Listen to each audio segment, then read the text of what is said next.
J'ai eu la chance de rencontrer, au moment où il le fallait, étant très jeune, donc des personnes qui m'ont guidé sur ce chemin et qui m'ont appris que ce chemin ne pouvait être suivi qu'avec beaucoup de persévérance, de volonté, que rien n'est facile, comme rien n'est facile dans la vie, donc dans ce domaine particulièrement, rien n'est facile non plus, parce que l'erreur serait de croire que parce qu'on suit ce chemin, on est libéré de ce monde, de toutes les pressions que l'on peut avoir et de soi-même. C'est faux, puisque si nous étions parfaits, nous ne serions pas là, et il n'y aurait pas besoin d'enseignement.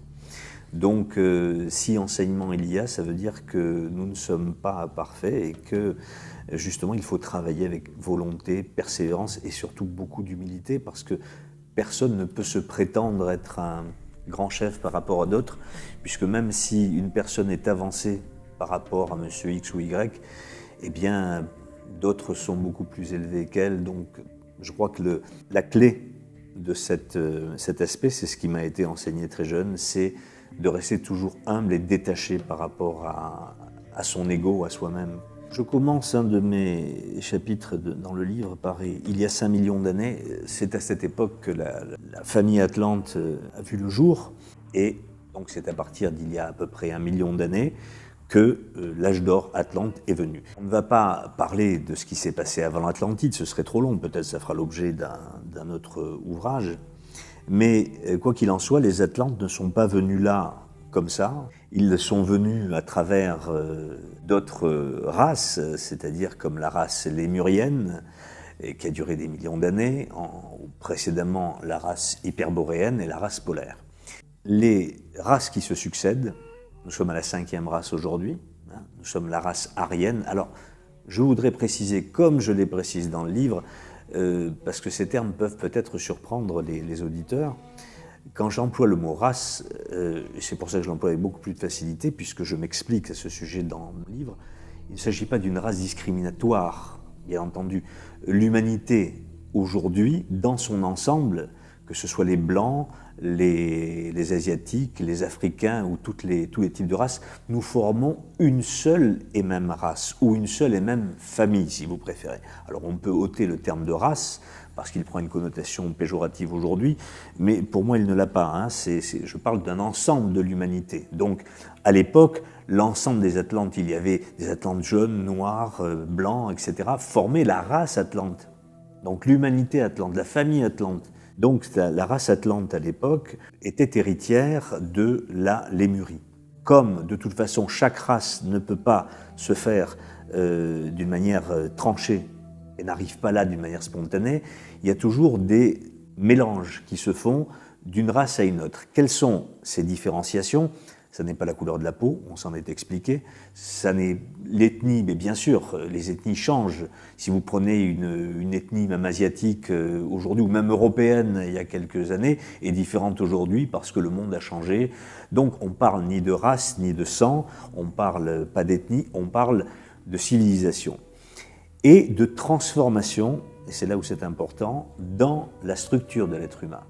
Ainsi, par exemple, chez les Atlantes, ils avaient des possibilités psychiques que nous n'avons pas. Voilà ce qui différencie la race Atlante de la nôtre, entre autres. Donc, aujourd'hui, nous ne bénéficions plus de ces possibilités parce qu'il y a ce karma qui joue toujours. Si vous voulez, on reprendra cet aspect tout à l'heure. Mais les Atlantes, comme toutes les races ou toutes les familles qui se dessinent, il y a 7 races qui constituent un globe. Donc, ces 7 races viennent à des moments donnés de l'histoire, et aujourd'hui même, il y a une approche de la 6e race qui commence à se faire dans notre 5e race, puisque dans 1000 ans à peu près, naîtra la 6e race. Cela étant dit, les Atlantes se sont succédés à travers des sous-familles. La race Atlante est venue à un moment donné et a continué à évoluer telle que la Lémurie s'était présentée et avait donné des caractéristiques particulières. Eux ont évolué d'une manière différente, et ce n'est qu'à partir de la race ou de la famille Toltèque qu'à ce moment-là, il y a eu une sorte d'âge d'or. Et cet âge d'or a vu une floraison, je dirais, dans tous les domaines de la civilisation atlante, aussi bien sur le plan politique, on va dire, que sur le plan social, bien que ces termes n'avaient pas la même connotation qu'aujourd'hui, sur le plan spirituel, sur le plan technologique. Et c'est justement là où peut-être il faut s'arrêter, c'est-à-dire que la structure de la société atlante à cette époque-là, il y a 1 million d'années à peu près, était bien supérieure à l'humanité que nous connaissons aujourd'hui, et bien différente. Parce qu'ils n'avaient pas le même mental que nous avons aujourd'hui, ils avaient des possibilités psychiques que nous n'avons plus. Donc vous voyez, il y a une sorte de compensation. Et donc, les Atlantes de cette époque-là étaient bénis des dieux en quelque sorte, puisqu'ils avaient accès à absolument toute chose, grâce à la direction que donnaient à la société les maîtres de sagesse qui, à cette époque, vivaient parmi eux. Donc, pour paraphraser un peu certaines paroles qu'on retrouve dans l'ancienne Égypte, les dieux vivaient parmi les hommes.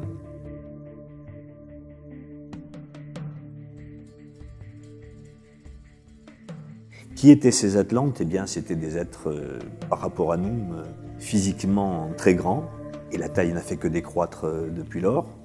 Ils étaient physiquement très grands, 5-6 mètres, et puis ensuite ça a décru à 3 mètres, et donc d'une constitution, d'une robustesse extraordinaire. Ils ne connaissaient pratiquement pas la maladie, alors que nous sommes chétifs par rapport à eux, vraiment, à tout point de vue. Ils ne connaissaient pas les problèmes sociaux que nous connaissons, ils ne connaissaient pas les troubles que l'on peut connaître, ils avaient tout à leur disposition. C'était des enfants gâtés d'une certaine façon, bénis par les dieux, puisqu'ils avaient accès à beaucoup de choses auxquelles nous n'avons plus accès. Donc, ces Atlantes vivaient avec une structure différente, physiquement on l'a vu. Psychiquement, eh bien, ils étaient beaucoup plus développés, ils avaient des perceptions qui avaient quand même diminué, parce qu'il faut dire que lors de la civilisation lémurienne, l'œil central, c'est-à-dire le troisième œil, donc avec toutes les possibilités que ce troisième œil peut offrir, était beaucoup plus développé. D'ailleurs, on en trouve l'illustration dans les allégories mythiques, comme celle d'Ulysse tuant le cyclope, Polyphème, en lui plantant un pieu dans le troisième œil. Ça veut dire que justement Ulysse, représentant la famille atlante qui arrive, a détruit d'une certaine façon cette famille atlante, la dernière branche lémurienne qui se présentait. Et surtout, une atrophie donc de ces possibilités, mais néanmoins ils avaient énormément de possibilités psychiques. Mentalement, ils étaient moins évolués que nous. Pourquoi? Parce que dans l'arc de l'évolution, on va de plus en plus dans la densité. Et là, nous sommes, avec notre 5e race, dans, je le répète, race étant humanité, bien entendu. Nous sommes dans cette 5e race, dans la partie la plus dense. On ne peut pas être aussi bas que nous sommes aujourd'hui, à tous les niveaux, inclus et prisonniers de la matière. Les autres races qui nous ont succédé et celles qui vont venir après nous seront plus subtiles. Et à nos yeux, elles seront, la 7e race par exemple, à nos yeux, c'est important, la 6e et la 7e race, si on pouvait voir des êtres humains que nous serons plus tard, nous ne les verrions pas. On verrait des formes fluides, comme des fantômes en quelque sorte. Est-ce à dire que nous vivrons dans des formes éthérées? Non. Ça veut dire que notre évolution nous aura permis d'être plus subtils, donc nous vivrons plus tard dans un monde plus subtil, mais un monde qui sera préhensible pour nous. Tout est énergie. Quelle différence y a-t-il entre l'énergie la plus haute et l'énergie la plus basse qui est la matière? Rien. Il n'y a aucune différence, sinon une densification. Je vous donne un exemple. Prenez de l'eau. Vous la faites bouillir, elle devient de la vapeur, éthérée. Vous la mettez dans un congélateur, ça devient de la glace, d'une dureté énorme. Donc c'est là la différence. Tout est énergie. Il n'y a pas autre chose que l'énergie qui existe dans tout l'univers. C'est simplement une différenciation de degrés de perception. Donc, bien entendu, nous serons différents. Et nous sommes actuellement, pour finir cet aspect-là que je viens d'exposer, nous sommes actuellement dans une densité extrême. Et c'est pourquoi nous avons des difficultés à nous extraire de ça, et c'est pourquoi nous ne croyons que ce que nous voyons, etc., etc. Parce que notre constitution est faite de telle façon que, à chaque fois dans une évolution, les Atlantes devaient maîtriser le plan psychique, ils avaient le mental, mais nous avons une évolution supérieure mentalement par rapport à eux. En conséquence, le combat d'un être humain, c'est à chaque fois de se parfaire dans un degré supérieur. Nous avons cette possibilité aujourd'hui de toucher un peu plus au plan mental que ne pouvait le faire, et donc par conséquent, nous avons moins besoin, je dirais, du psychisme. Notre but est bien entendu de parfaire le plan mental, mais aussi, puisque nous avons toujours ces restes atlantes qui sont là, c'est-à-dire de maîtriser également le plan psychique. Donc nous avons ces deux, et c'est pourquoi nous sommes pris entre ces deux tendances, je dirais. Vous avez des personnes qui sont beaucoup plus axées sur la sensibilité et d'autres plus sur l'intellect. Et en fait, c'est un mixage des deux qu'il faut faire, c'est-à-dire arriver de toute façon à structurer toute notre nature, notre personnalité déjà d'une part, pour toucher à quelque chose de plus haut qui est en nous.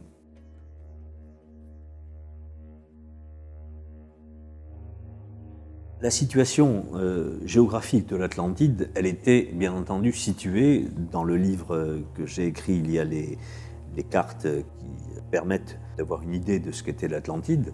Au centre de l'océan Atlantique, il y avait ce bastion énorme, puisqu'il faut dire quand même que la géographie était différente de celle que nous connaissons aujourd'hui. Donc une partie de l'Amérique du Nord était incluse dans la terre Atlante, une partie de l'Amérique du Sud également. Et donc, il y avait des prolongements. Et au fil des siècles, des millénaires plutôt, eh bien, il y a eu des effondrements, comme la Terre en a toujours connu et comme elle en connaîtra encore. Donc, les fins du monde de ce type-là sont loin d'être finies. Il y en aura encore. Et notamment à chaque fin de cycle, de race, etc., etc.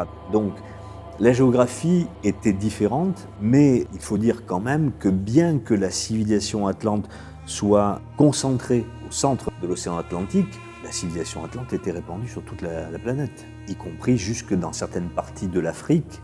D'ailleurs, on retrouve dans les têtes olmèques, ces fameuses têtes, vous savez, gigantesques, on retrouve des aspects négroïdes, eh bien tout simplement parce qu'il y avait des Atlantes noirs et qui pouvaient passer plus facilement par les terres, donc puisque la géographie était différente. Alors il y a eu des effondrements, il y a eu ce qu'on appelle le grand déluge, c'était il y a 869 000 ans à peu près, où là tout s'est effondré et il y a eu après un exode colossal donc sur la partie plus ou moins celle qu'on connaît aujourd'hui, qui est la partie de l'Europe, tout à fait différente, puisque c'est à ce moment-là que les Alpes se sont soulevées, etc. Il y a eu des cataclysmes impressionnants, et ils se sont réfugiés en Inde. Donc. Voilà comment sont déroulés les différents cataclysmes. Il y a eu ensuite, il y en a eu un il y a 200 000 ans environ, il y a 80 000 ans, et puis il y a à peu près 12 000 ans, le fameux cataclysme de la petite île qui restait, mais qui était quand même très grande, dont parle Platon, qui était Poséidonis, donc cette île où il n'y avait qu'une civilisation atlante complètement dégénérée, déjà qui, comme le dit Platon, se battait à l'arc et à la flèche. Donc vous voyez, on n'était plus dans cette civilisation atlante extraordinaire. Poséidonis, c'était le reste, si vous voulez, de toute cette île immense qui était au centre de l'océan Atlantique. Eh bien, Poséidonis est devenu une toute petite partie de terre, une île, très grande certes, mais petite par rapport à ce qu'était l'Atlantide auparavant et qui était située au cœur même de l'océan Atlantique. Et donc beaucoup d'auteurs par le passé parlent justement de la difficulté de circuler sur l'océan Atlantique parce que c'était une mer de boue, c'était par les fonds marins, par la vase, par tout ce qui était ressorti, ce magma, etc., l'océan Atlantique était vraiment difficile d'accès, à cause de tous ces effondrements successifs et puis du dernier effondrement donc de Poséidonis. Et à l'époque de Poséidonis, il y a 12 000 ans, la géographie de la Terre était à peu près celle qu'on connaît aujourd'hui.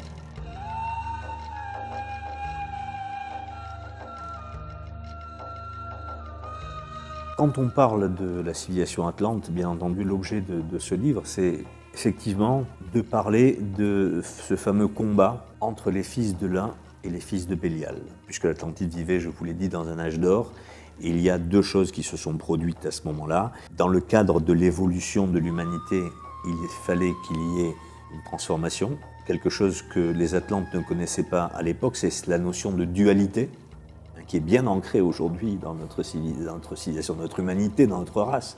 C'est bien ancré tout ça.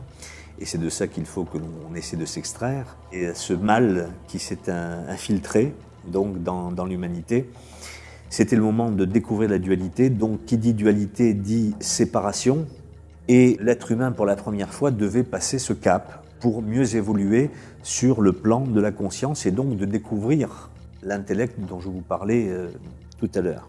Donc ça devait se passer avec l'apprentissage, bien entendu, de tous les contraires, c'est-à-dire le bien, le mal, le beau, le laid, etc. Donc il fallait qu'il passe par cette étape-là. Ça aurait pu se faire, bien entendu, puisque la souffrance est aussi un moyen de comprendre ce qu'est l'évolution. Mais à ce moment-là, la densité commençant à venir, il y a eu des factions sur l'île du Sud, qui était Deïta, et précisons donc qu'il y a eu un effondrement à ce moment-là de l'Atlantide et qu'il y avait deux pôles, deux immenses îles, Ruta et Deïtia. Ruta étant au nord, Deïtia au sud. Vous voyez comme quoi, là aussi, rien n'est tendu au hasard, ces deux îles formaient elles-mêmes une dualité. Donc on était vraiment dans le cas de la dualité. Et donc les Atlantes, à ce moment-là, ont commencé à saisir que quelque chose se passait. Et effectivement, c'est là qu'a commencé un travail de densité plus important où ils ont commencé à avoir le culte de l'ego, le culte de la matière. Et c'est à ce moment-là que s'est produit une sorte de cassure. Alors la dualité, bien sûr, mais regardez, on n'est pas si loin de ça que les Atlantes. Parce qu'aujourd'hui, le culte de l'ego, il faut mettre des images sur des mots. Le culte de l'ego, ça ne veut pas dire grand-chose pour les gens, mais regardez aujourd'hui, qu'est-ce qui se passe? Vous avez des émissions de télévision où on fait constamment le culte de l'ego. Les publicités, c'est le culte de l'ego, c'est les parfums, c'est l'habillement, c'est prôner la jeunesse éternelle par des liftings, par etc., etc. J'en passe. Alors nous avons un corps, bien entendu, il faut s'en occuper. Bien entendu, il faut faire attention. C'est notre véhicule, c'est notre temple. Donc nous sommes là pour nous occuper de notre corps.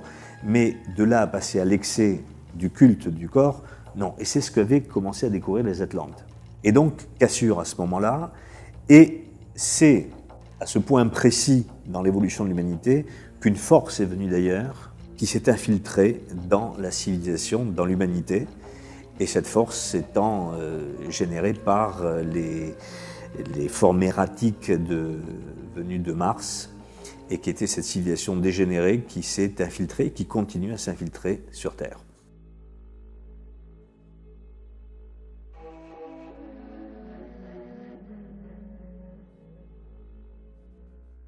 Oui, vous avez raison de dire que l'Égypte était un comptoir atlante, bien sûr. Il y en a eu plusieurs d'ailleurs, il y en a eu plusieurs. Il ne faut pas oublier qu'avant qu'il y ait des comptoirs, les Atlantes, comme je vous l'ai dit, étaient déjà un petit peu partout sur Terre. Ils avaient des comptoirs, on peut même dire comptoirs, oui, parce que c'était des comptoirs économiques. On parle de la civilisation de Tartessos, etc., ce qui est autre chose. Mais enfin, toute cette partie proche de l'Atlantide était effectivement des comptoirs. Des représentations, peut-être, ce serait un mot plus exact, de la civilisation atlante. Alors bien entendu, il y a eu l'Égypte, mais avant ça, il y a eu l'Inde. C'est quand même l'Inde, et c'est pour ça que l'Inde est si importante aujourd'hui encore. Non pas par les religions de l'Inde, mais parce qu'elle a été, et elle est depuis toujours, le bastion, le relais de la Terre. Il faut savoir qu'au-delà de l'Inde, il y a le Tibet, et ça n'est pas pour rien. Bien sûr, le Tibet, avec l'amaïsme tibétain, ne représente pas tout à fait, dans ce que nous connaissons, je précise, la tradition hermétique. Mais en allant plus loin dans les connaissances bouddhistes, nous trouvons exactement la tradition hermétique.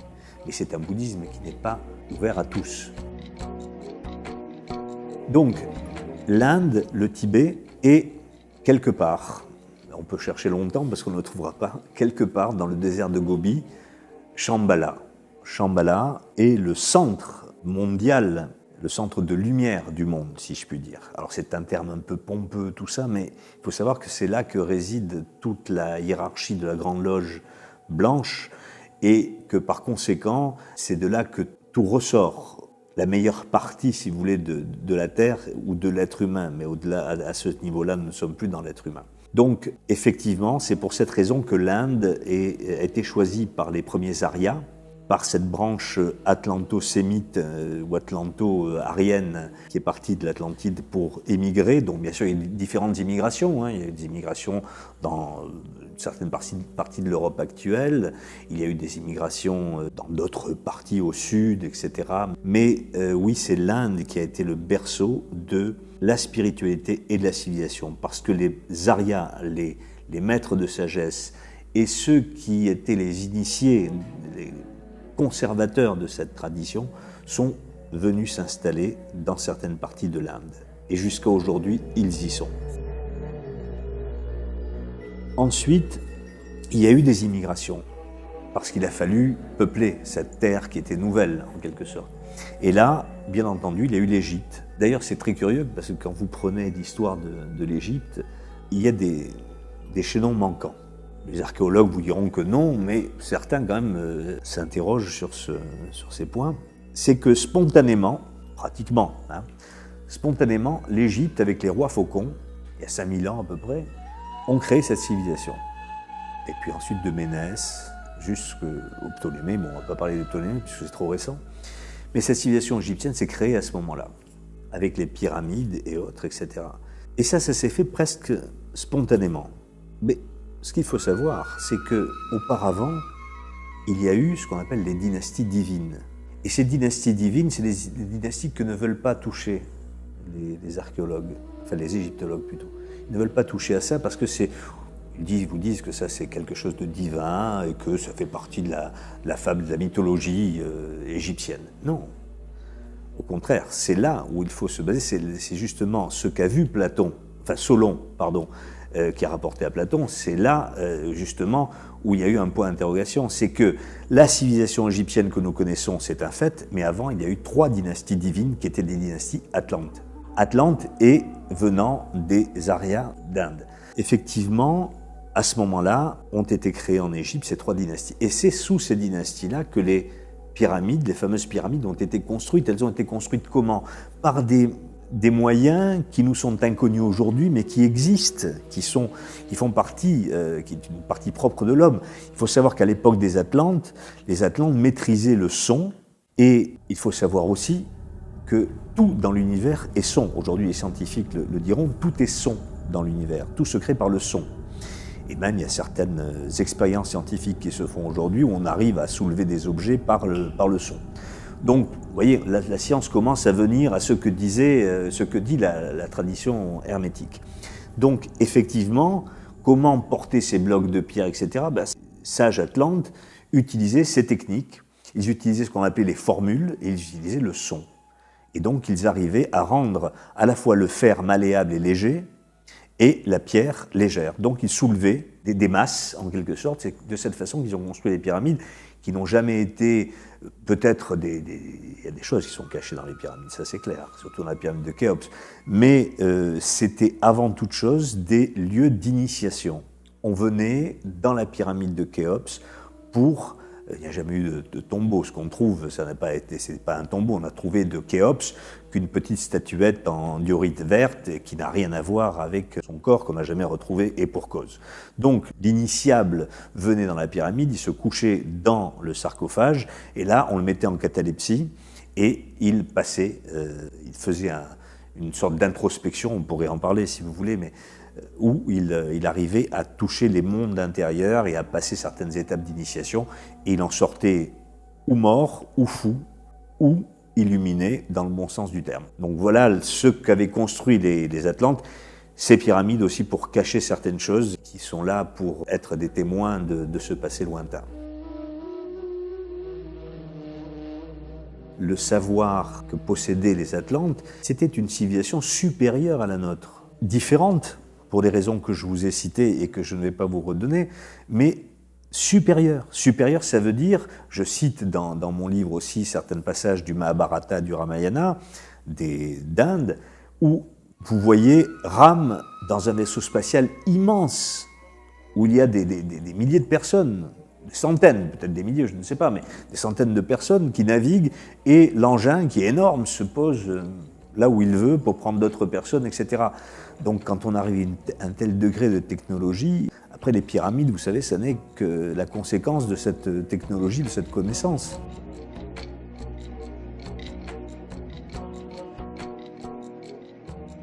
Bien entendu, on peut se poser la question, est-ce que les Atlantes nous ont laissé des traces de leur civilisation?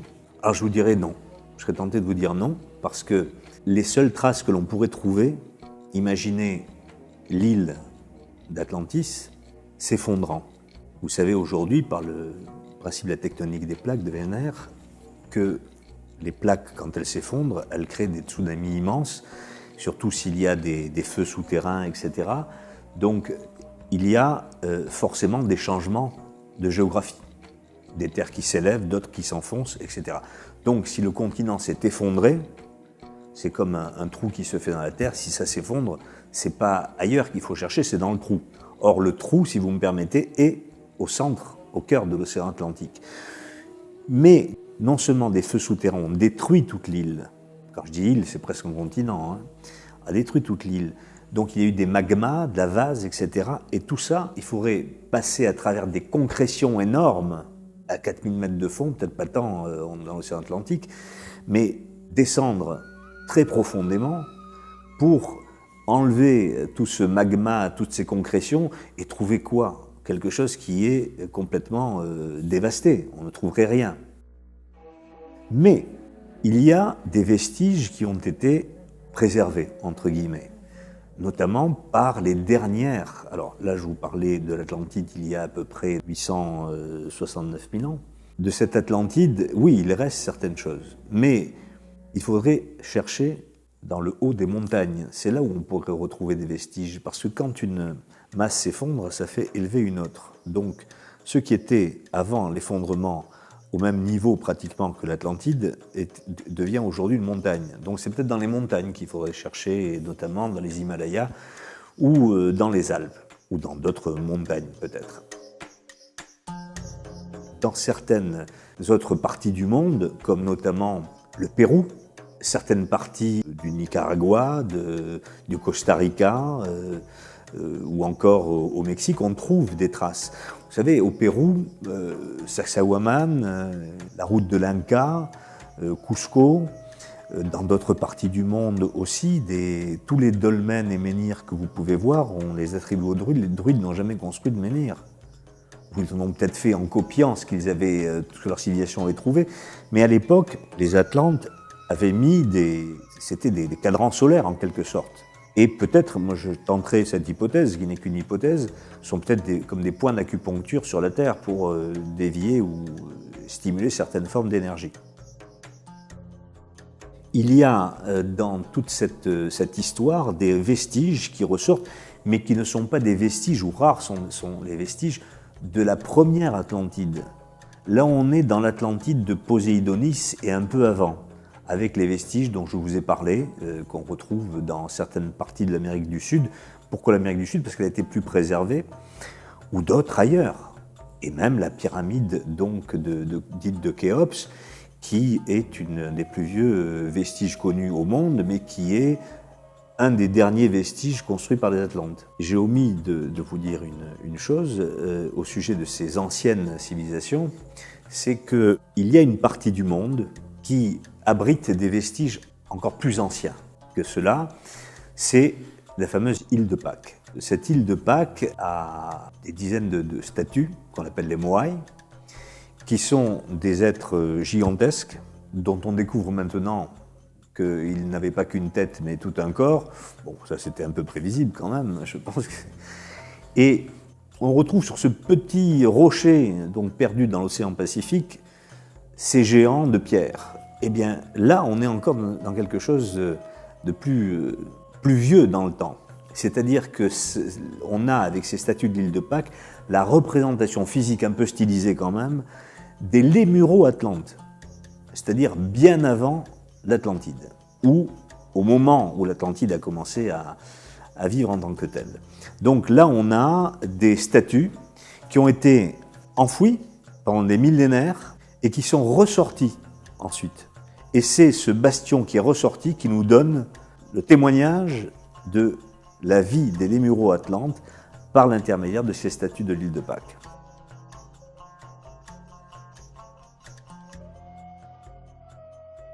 Tout ce panorama, en fait, cette histoire ancienne ne reste qu'une histoire qui nous a été donnée.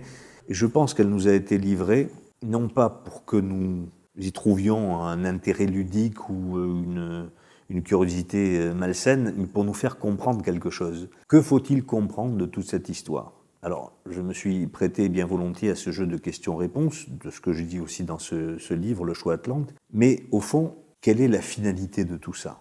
Vers quoi devons-nous aller et que nous dit ce message ? Tout d'abord, il nous dit qu'il faut que nous fassions très attention. Que faisons-nous de notre race aujourd'hui, c'est-à-dire de notre humanité ? Que faisons-nous des gens qui meurent de faim dans d'autres pays ? Que faisons-nous de la conscience humaine ? Que faisons-nous de l'évolution et de notre prise de conscience par rapport à notre société ? Que faisons-nous dans cette manipulation mondiale qui est en train de nous amener vers un gouffre sans fond ? Là, il faudrait peut-être s'interroger sur l'histoire atlante, de nous dire que eux ont fait des erreurs considérables et que aujourd'hui, nous nous retrouvons à peu près dans le même schéma historique que ceux qui les ont engloutis. Et c'est le moment de faire un choix, d'où le titre de mon ouvrage. Faire un choix. Quel choix ? Est-ce qu'on va vers les ténèbres de la densité, c'est-à-dire l'attraction de l'ego devant lequel sont tombés les Atlantes, vers le mal? Qu'est-ce que le mal ? Est-ce que c'est simplement une idée tout à fait métaphysique, ou est-ce que c'est aussi, au fond, le mal, c'est l'égoïsme. Le mal, c'est que je ne reconnais pas l'autre comme étant mon frère. Essayez de trouver plus d'humanité. Et au plus on s'isole sur soi, au moins on va vers l'humanité. Au plus on s'isole sur soi, au plus on se coupe de toute l'action divine en nous.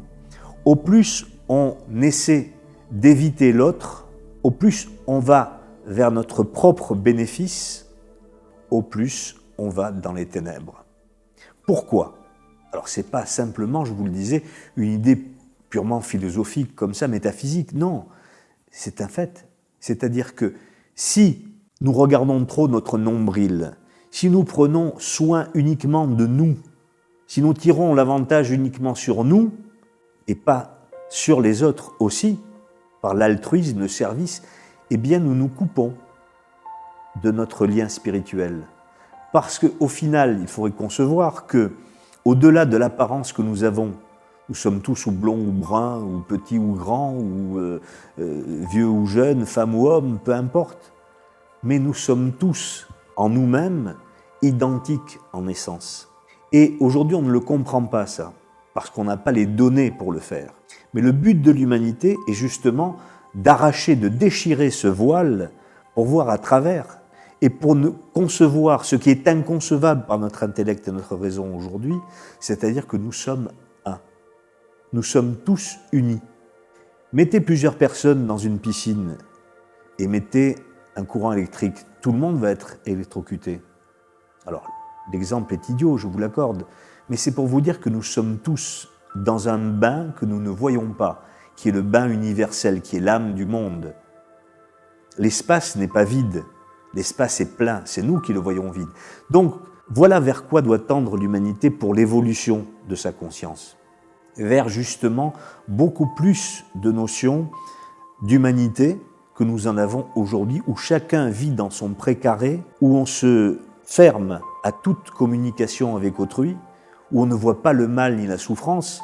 Alors on le voit quand on nous met des affiches ou des films à la télé où on voit des drames, et là on pleure ou on est chagriné, mais c'est pas seulement par des artifices comme ça qu'on doit le voir, c'est au contraire par une prise de conscience. Et c'est là que doit se faire le choix, c'est là le choix Atlante. Il ne faut pas qu'aujourd'hui on retombe dans les errances et dans le drame dans lequel nous sommes tombés. Alors bien sûr, l'humanité va continuer à évoluer, mais que va-t-il se passer dans l'avenir immédiat ? C'est là où on peut s'interroger sur les difficultés que nous allons rencontrer. Et si aujourd'hui, Les gens n'ont pas cette prise de conscience, de comprendre qu'il faut stopper cette civilisation dans les excès qu'elle peut avoir, qu'il faut stopper notre propre image de nous-mêmes et des autres, qu'il faut arriver à s'unir un peu plus avec notre environnement et avec les autres, et ne plus se considérer comme un égoïste qui va vivre uniquement pour lui et profiter de son intérêt personnel, alors là, on peut faire un pas en avant. Bien sûr, toute l'humanité ne suivra pas. Et mon rôle n'est pas de dire ça à toute l'humanité. C'est pas, mon rôle est très, très humble, c'est de le dire à qui veut l'entendre. Donc après, chacun fera son choix. Il est temps maintenant d'agir, car le temps est court. Peu de temps pour comprendre ça. Donc il faut qu'aujourd'hui, cette prise de conscience soit efficiente et que chacun puisse agir en conséquence.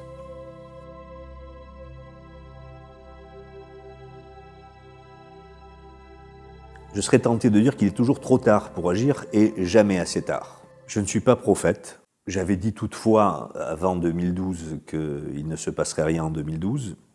Enfin, rien de visible, parce qu'il s'est passé quelque chose, mais qui n'avait rien à voir avec un phénomène cataclysmique, ou de ça j'en avais parlé. Néanmoins, il y a des cycles. Il y a des cycles de 36 ans, dont parle David Henrias à la demande des maîtres de sagesse. Il en a parlé, c'est un auteur qui en a parlé à début du XXe siècle. Et donc, David Henrias parle à l'initiative des maîtres de sagesse de ces 36 années. Nous allons sortir en 2017, en mars 2017, de la période solaire, du cycle du Soleil.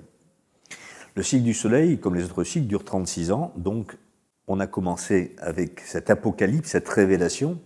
Ce qui est solaire est clair, vous êtes d'accord avec moi? Donc imaginez une pièce sombre, on met de la lumière, eh bien on voit tous les détails de la pièce, la saleté comme le propre, les engeances vermines, etc., comme les belles choses, on voit tout. C'est ce qui se passe. Depuis, ça va se finir en 2017, on a eu un coup de projecteur pendant de nombreuses années où il s'est passé beaucoup de choses. Si on regarde l'histoire, donc on a vu qu'il y a eu dans matière scientifique, etc., beaucoup de choses qui se sont passées, des révélations, des découvertes. Et puis aussi, regardez ce qu'on sait en matière dite, entre guillemets, ésotérique, il y a beaucoup de choses qui se sont révélées. Donc, il est temps de comprendre, par cette révélation qui s'est faite, par cette apocalypse, que maintenant on va rentrer dans un autre cycle, qui est le cycle de Saturne. Le cycle de Saturne, c'est quoi? C'est aussi la rétribution, en bien comme en mal, mais c'est aussi le karma qui agit. Donc on peut penser qu'en 2017, quand il va y avoir le nouveau cycle qui va arriver, il est possible que dans les années qui suivent, il y a des choses qui se passent. Je vous le répète, je ne suis pas prophète, mais je me base simplement sur la loi des cycles, et je constate que non seulement nous avons eu beaucoup de révélations durant ces années qui se sont écoulées, mais qu'aujourd'hui, il ne faut pas être grand clair pour comprendre et voir que l'humanité va mal, et que plus aucun chef d'État n'est capable de mener lui-même et lui seul son État, et qu'il est soumis à des consortiums banquiers et financiers qui dirigent la planète. Quand on regarde le scénario, on voit ce qui se passe, on se dit, enfin personnellement je me dis, on ne peut pas continuer longtemps comme ça, il va se passer quelque chose. Vous savez, c'est comme quand un mur fuit, vous mettez la main, ça me fait penser, pour prendre les choses avec un peu d'humour, à ces films comiques où vous voyez une personne qui met la main pour boucher un trou, et il met l'autre main, le pied, puis à un moment donné il ne peut plus rien faire, tout explose. Bon. Donc là c'est un peu ce qu'on est en train de faire, on essaie de colmater avec les mains tant bien que mal les fuites qu'il y a, les problèmes, mais personne n'apporte réellement une solution, que ce soit aux États-Unis, en Chine ou en Russie, au contraire, ou en France ou en Europe.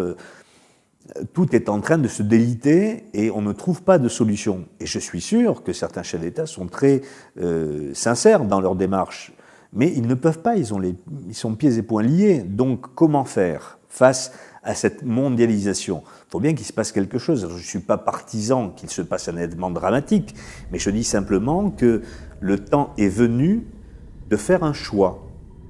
Où on va vers le chaos, ou bien on va vers la lumière. Donc même si nous allons matériellement dans quelque chose qui soit difficile, il faut le faire avec l'espérance d'un travail spirituel fait en soi, ou tout au moins en toute conscience, comprendre que nous devons nous diriger vers la lumière et que c'est notre seule issue. On doit avoir l'esprit tourné vers le haut et non pas sur cet horizon ténébreux qui est le nôtre, qui est l'horizon de ce monde matériel. Alors après, bien sûr, il va probablement se passer quelque chose. Il va probablement se passer quelque chose. Quoi, je ne peux pas vous le dire. En tout cas, beaucoup de prophéties mariales notamment, et d'autres prophéties, des êtres qui ont vraiment dit des choses très surprenantes et qui disent effectivement que l'humanité va vers un chaos.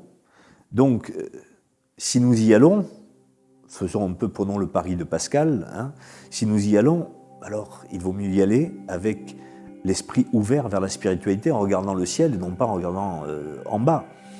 Donc ça veut dire il est temps encore pour que chacun travaille en soi et sur soi pour s'extraire de cette matière, cette lourdeur, cette entrave qui nous empêche de nous découvrir nous-mêmes et qui nous fait croire que seul existe notre ego. Et c'est là où est le problème, c'est là où le bât blesse. Parce que quand on veut faire un effort pour aller vers la lumière, on est tiré vers le bas par notre ego qui nous dit « mais non, mais à quoi ça sert, à quoi bon, pourquoi faire ça ?»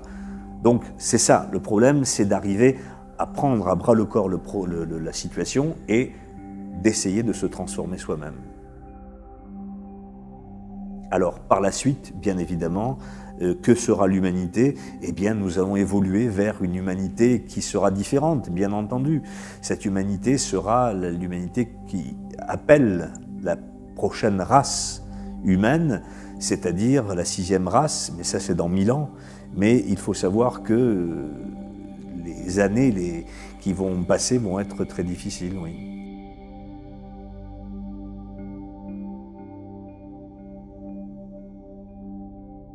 Alors effectivement, quand on parle de ça, vous me demandez si une aide, une intervention ne peut pas venir d'ailleurs.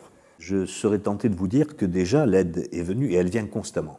L'aide nous vient depuis des millénaires. L'aide est venue en Atlantide, rappelez-vous de cette histoire que je raconte dans le livre.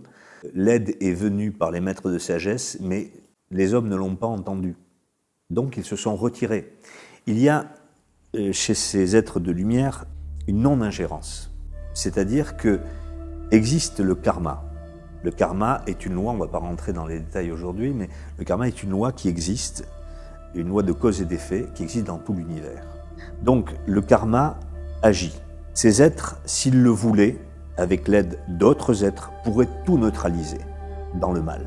Mais il faut comprendre que si ces êtres-là représentent la loi, vivent avec la loi et dans le cadre de la loi hermétique, ils ne vont pas interférer au point de casser cette loi parce que ça les arrange ou ça arrange l'humanité. L'être humain doit comprendre par lui-même, par sa propre conscience.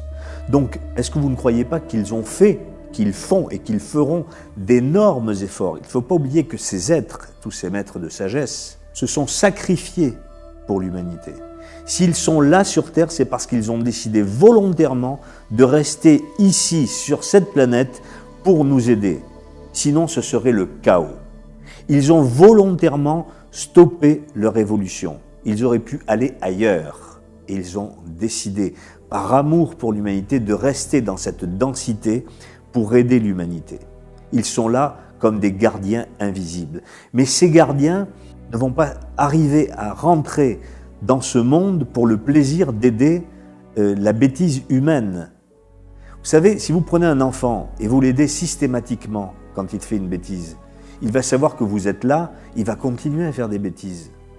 Donc je ne vais pas prendre, c'est un exemple qui vaut ce qu'il vaut, mais je ne vais pas comparer cet exemple avec les maîtres de sagesse. Mais ils n'ont pas le droit de se mettre dans les affaires humaines. Ils sont là pour nous donner. Et vous ne croyez pas qu'ils nous ont déjà donné énormément en apportant la doctrine hermétique, en aidant l'humanité, comme l'a fait le comte de Saint-Germain, en aidant Louis XV à comprendre qu'il allait y avoir le chaos. C'est pourquoi Louis XV a dit « après moi le déluge », parce qu'il savait par le comte de Saint-Germain qu'il y allait y avoir la terreur juste après. Vous voyez, les maîtres de sagesse font ce qu'ils peuvent pour aider l'humanité, mais ils ne peuvent pas aller au-delà puisqu'il y a le libre arbitre de l'être humain. Donc chacun est libre.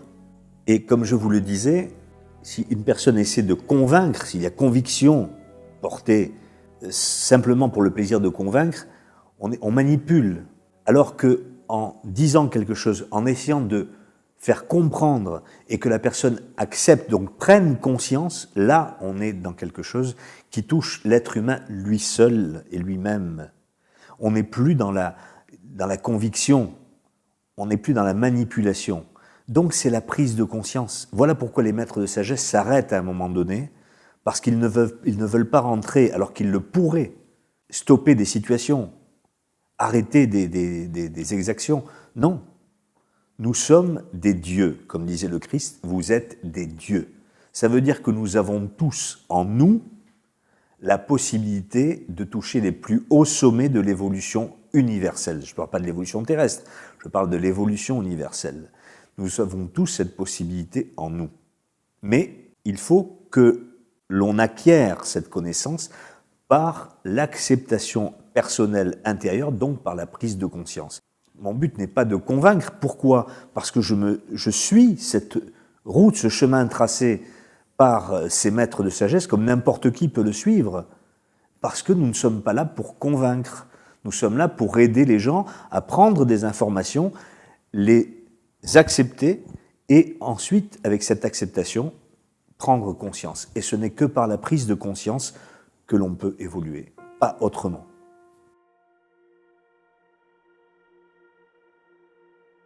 Tout à l'heure, nous parlions on a parlé des maîtres de sagesse, mais les maîtres de sagesse dépendent de ces secteurs de l'espace dont je vous parlais tout à l'heure. Tout est géré dans l'univers par des confédérations, appelons ça comme ça. Le terme est totalement impropre, mais pour employer des mots actuels, une sorte de confédération. Donc, bien sûr, les maîtres de sagesse sont liés au logos planétaire, mais sont liés aussi, d'une certaine façon, à cette planète dont je vous parlais, qui est notre planète sœur, jumelle, Vénus, avec des êtres infiniment plus évolués que nous. Mais eux-mêmes sont liés, et nous-mêmes aussi, à d'autres secteurs de l'espace, comme la Grande Ourse, les Pléiades, Orion, Sirius. Voilà des noms qui sont des noms qui nous sont rapportés par la tradition. Pourquoi ? Parce que là vivent de grandes intelligences, des intelligences qui sont des gouverneurs de ces secteurs, et bien entendu, ils surveillent ce que nous faisons. Ils surveillent ce que nous faisons parce que, à certains moments, notamment pendant la dernière guerre mondiale, il a fallu, pour échapper à ce mal, si vous voulez, qui était là et qui était à ce point imposant qu'il allait gagner la partie. C'est grâce à des influences et des interventions extérieures, alors là ça va peut-être faire sourire, je ne sais pas, mais il faut le dire aussi pourquoi, via la planète Uranus, que certaines choses ont pu être stoppées. Donc ça veut dire qu'il y a une sorte de confédération, oui, qui agit toujours dans le respect des lois, toujours dans le respect du karma, toujours dans le respect du libre arbitre de l'être humain, donc qui agissent à un moment donné quand les choses vont trop loin. Mais, vous savez, un cataclysme, pour nous, c'est quelque chose d'abominable. Mais pour l'être intérieur, pour l'âme, des cataclysmes, on en subit à chaque fois qu'on meurt. On a peur de la fin du monde, c'est vrai, pour les catastrophes que ça peut représenter, mais qu'est-ce que la fin du monde, puisque chacun vit sa fin du monde à un moment donné. Un jour ou l'autre, nous vivrons notre fin du monde. Et nous l'avons vécu, pour ceux qui adhèrent à la loi de la réincarnation, nous avons vécu des fins du monde, de multiples fins du monde. Donc, il faut relativiser les choses, et ça n'est pas parce qu'il y aura une conflagration terrible qui pourrait éventuellement se passer que c'en est fini de l'humanité. L'humanité repartira. Regardez, la nature est faite de telle façon que quand il y a même à Tchernobyl des choses abominables qui se sont passées, eh bien, ça repart, tant bien que mal, mais la nature repart toujours. Donc, la nature repartira, et toujours avec l'aide des maîtres de sagesse, toujours avec ce lien qui est fait. Vous savez, on me dit, vous avez dans la mythologie égyptienne, vous avez la déesse Isis tenant dans ses bras le petit taurus Harpocrate, où elle l'allaite. Si on pense et on considère que Isis est le nom donné par les Grecs et les Romains à cette déesse, qui s'appelait Asset, donc Asset étant Sirius, nourri par son énergie la Terre via Vénus et le Soleil, Horus étant le Soleil, donc son enfant. Vous voyez, les mythologies ont toujours plusieurs degrés de symbolisme. Il y a 7 degrés dans un symbole, quel qu'il soit, dans une histoire. Il y a toujours différents degrés d'interprétation. C'est ça la beauté aussi de l'enseignement hermétique, c'est qu'il nous offre des perspectives et des compréhensions à tous les niveaux sur lesquels on se place. Donc, il faut savoir que nous sommes à la fois tous unis, mais que quelle que soit la distance qui puisse exister entre les mondes, nous sommes aussi unis les uns aux autres. Nous sommes liés à ces portions d'espace comme la Grande Ourse, où il y a les 7 régents, mais nous n'allons pas rentrer aujourd'hui dans cette explication, qui transmettent cette énergie pour tous les êtres humains et donc qui nous aident d'une certaine façon, même dans ces distances considérables à nos yeux, qui nous aident à évoluer.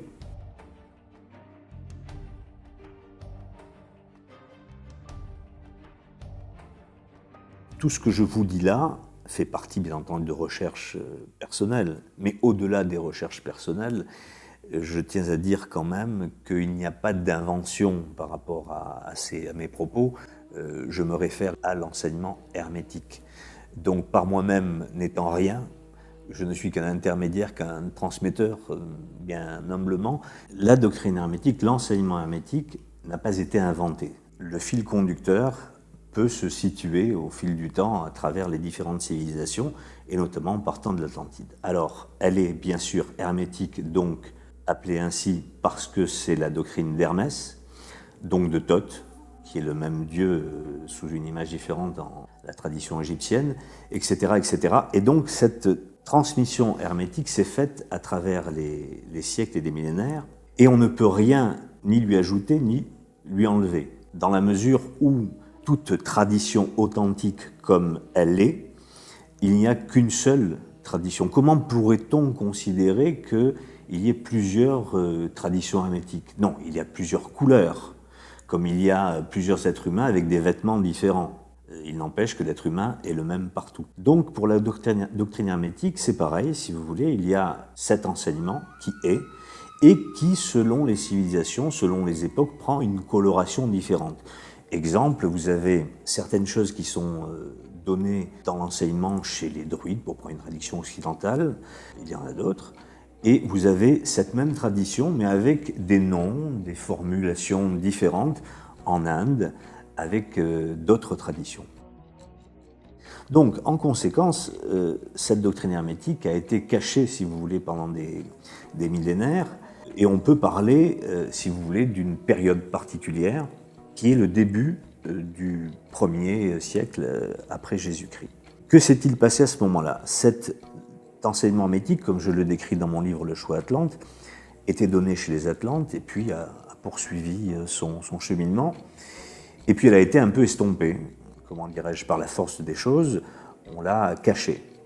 Et au 1er siècle de notre ère, c'est un adepte, un maître de sagesse qui s'appelait Ammonios Saccas, qui a eu pour mission de redonner, parce qu'il faut dire qu'à cette époque-là, il y avait un vivier assez particulier dans le bassin méditerranéen. Donc il y avait les gnostiques, il y avait le christianisme qui était naissant, il y avait beaucoup de sectes qui existaient. Et lui a essayé, il se disait Philalèthe, c'est-à-dire un ami de la sagesse, de la vérité. Et donc il a donné l'enseignement en tant qu'adepte, bien entendu il le maîtrisait. Il a créé une école qui a donné cet enseignement à tous. Et il y a bien sûr des élèves de renom qui l'ont suivi, comme Plotin et Porphyre plus tard. Et Porphyre, qui a eu cet enseignement aussi, disait qu'il n'avait jamais rencontré un être aussi resplendissant, aussi empli de sagesse, avec des enseignements aussi extraordinaires que l'a été Ammonios Saccas. Donc la théosophie est née à ce moment-là. On ne va pas dérouler toute l'histoire. On arrive, si vous voulez, à la fin du XIXe siècle, avec un personnage très controversé, mais mal compris. Très controversé parce que mal compris, qui était Helena Blavatsky. Helena Blavatsky était un grand disciple, avec un caractère, il est vrai, un peu, on va dire, bouillonnant, mais il n'empêche que c'était un être d'exception et qui a été choisi parce que le moment était venu. Le karma mondial s'était un petit peu vidé à ce moment-là. on pourra le préciser tout à l'heure. Et Elena Blavatsky par l'intermédiaire des maîtres de sagesse, des Mahatmas, elle a transmis une partie de cet enseignement hermétique, elle l'a transmis à l'initiative des maîtres de sagesse. Et donc, c'est son ouvrage, son œuvre magistrale qui est la doctrine secrète. Alors effectivement, comme une partie du karma Atlante, le karma Atlante qui a été vidé, on va employer ce terme, d'une certaine façon à la fin du 19e siècle, mais qui n'a pas été complètement épuisé, ce karma négatif. Donc les maîtres de sagesse ont pu donner à l'humanité ce savoir qui avait été, je vous le répète, cet enseignement hermétique qui a été occulté pendant des siècles pour ne pas donner, puisque les êtres humains n'étaient pas prêts à le recevoir, cet enseignement. Ils l'ont donné à ce moment-là, au 19e siècle, via Elena Blavatsky, et ensuite il y a eu d'autres disciples qui ont reçu une autre forme d'enseignement, toujours de la tradition hermétique, dont Alice Bailey, et dans les années 50, il y a eu Franz Bardon, qui lui-même était un grand adepte et qui a transmis la partie pratique qui n'existait pas, enfin qui n'existait pas, qui n'était pas révélée. Et j'ajouterai une chose aussi, c'est que grâce à Alexandre Moriasson, certaines parties de la théurgie purificatrice ont été données dans son livre La lumière sur le royaume. Et donc ces rituels ne visent qu'à une chose, c'est à la purification de soi, donc qui, associés aux autres exercices et aux travaux dont je viens de vous parler, permettent d'arriver à une prise de conscience, une élévation de conscience importante, et donc à structurer le passage, ou tout au moins à créer ce passage avec de l'homme animal à l'homme divin, donc par la prise de conscience personnelle.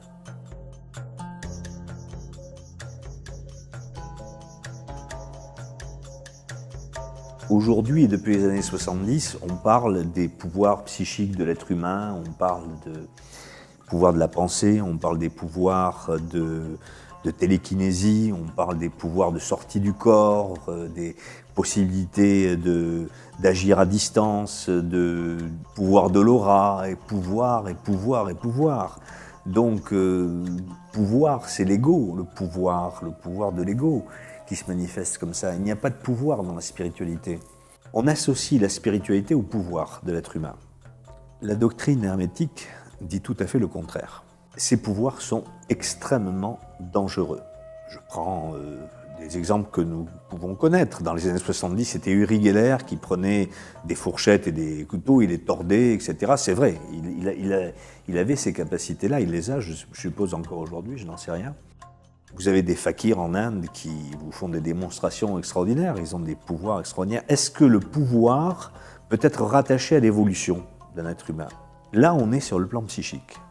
Le plan psychique est horizontal, c'est-à-dire qu'il est propre à l'ego personnel, donc à la personnalité, ce qui n'a rien à voir avec l'évolution spirituelle. Vous remarquerez que beaucoup de personnes qui ont ces pouvoirs, ce sont des pouvoirs qui même les gênent parfois. C'est un peu à leur insu. Vous avez beaucoup de médiums qui naissent médiums. Quelquefois, ces mêmes pouvoirs attirent des entités souvent néfastes, vous le remarquerez. Et elles en sont gênées. Elles ont des visions effrayantes, ou rarement de belles visions. C'est un signe, ça, qu'il faut pointer et repérer. Donc ça veut dire que ça fait partie du corps psychique, du corps astral. Il faudrait parler des différents corps qui sont en nous. Donc on est sur le plan horizontal, donc sur le plan humain. Et le psychisme n'est qu'un monde illusoire. On n'est pas dans le monde vertical, qui est le monde de l'aspiration spirituelle. Donc on est tout à fait dans deux plans différents. Alors c'est pour ça que dans la sagesse hermétique, on dit qu'il faut fuir, mais comme la peste, quelque pouvoir que ce soit. Parce que les pouvoirs acquis dans le plan psychique sont des pouvoirs morbides. Alors que les pouvoirs acquis par l'évolution spirituelle sont des pouvoirs qui après vont faire redescendre, par l'acquisition de l'évolution de la conscience, vont faire redescendre des capacités. Donc, c'est là où il faut faire attention à ne pas dévier et confondre les choses. C'est un plan de confusion, d'illusion. C'est la Maya des hindous qui est là. Donc c'est de ce monde qu'il faut justement s'extraire pour pouvoir agir et, comme le disait le Christ, chercher d'abord le royaume des cieux et le reste vous sera donné de surcroît. Donc on est bien là dans cette explication.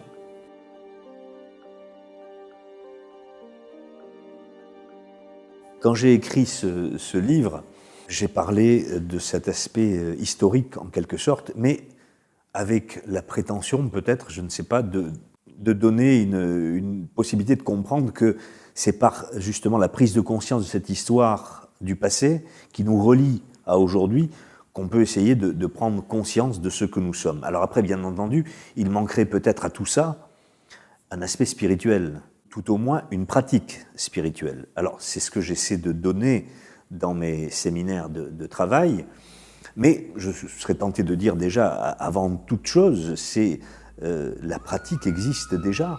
Si tout un chacun voulait pratiquer la théurgie telle que l'enseigne Franz Bardon, les rituels de purification donnés par Alexandre Moriasson, eh bien là on a une pratique qui est extraordinaire.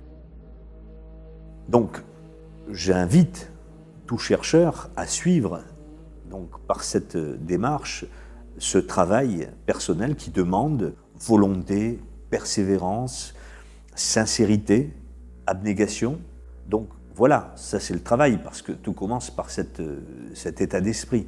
Et bien sûr, dans mes séminaires de travail, c'est un peu ce que j'essaie de développer, c'est-à-dire je parle de l'homme animal que nous sommes et de l'homme divin vers lequel nous devons tendre, et donc essayer de démontrer qu'il y a plusieurs strates en nous-mêmes, et ces séminaires permettent de mieux comprendre peut-être, en tout cas l'explication est là, après c'est le propre de chacun de saisir ou pas ce qui est proposé, ou de l'accepter ou de le refuser, mais en tout cas, il y a un processus de compréhension qui permet de voir que nous ne sommes pas ce que nous croyons être, c'est-à-dire nous ne sommes pas qu'un être humain avec un corps physique, avec des émotions, avec des pensées, un mental qui mouline sans arrêt, comme une machine à énergie libre, vous savez, mais cette machine-là, elle ne nécessite que le pouvoir de la pensée. Et donc, est-ce que nous sommes ça? Est-ce que nous sommes ce que nos parents nous ont enseigné? Est-ce que nous sommes ce que nos éducateurs scolaires nous ont dit? Est-ce que nous sommes l'influence de nos amis, de nos voisins? Est-ce que cet ensemble et que nous croyons être nous-mêmes, est-ce que c'est réellement nous? Nous croyons que c'est nous. Une personne qui a une voiture, de quelque marque que ce soit, si elle se fait arrêter dans la rue par un policier, il va lui demander comment elle s'appelle, elle ne va pas dire « je m'appelle Renault, Peugeot ou Suzuki », elle va donner son nom. Donc nous ne savons pas donner notre nom, parce que nous avons perdu le sens et le chemin de notre être intérieur qui est nous-mêmes. C'est ça le piège, c'est que nous croyons à notre personnalité animale, mais nous ne sommes pas cette personnalité animale. Le jour où nous allons mourir, nous allons laisser notre corps, nous allons laisser nos émotions, notre psychisme, nous allons laisser nos souvenirs, nous allons tout laisser, y compris notre mental inférieur, et tout ça va mourir, va pourrir. Donc, que sommes-nous? Et c'est ce que j'essaye de donner dans le cadre de mes séminaires, de tenter d'apporter une réponse à ces questions et de donner aux personnes qui viennent une technique pour parvenir à se défaire ou à mieux comprendre cet homme animal, mais surtout à trouver le chemin. Et ça n'est pas par moi-même, je ne suis pas un gourou, loin de là, simplement par ce que nous dit, ce que nous enseigne la doctrine hermétique. Et donc, avec ces éléments, tout un chacun peut, à ce moment-là, prendre conscience de ce qu'il est et ouvrir son propre chemin, puisque nous n'avons besoin de personne, jusqu'à une certaine limite, qui est le dernier barreau de l'initiation, nous n'avons besoin de personne pour œuvrer, mais nous avons besoin de l'enseignement lui-même. Mais peut-être qu'il y a des frères aînés qui nous aident sur le chemin, mais nous n'avons besoin nous-mêmes de personne, puisque nous devons travailler par nous-mêmes avec les éléments qui nous sont donnés.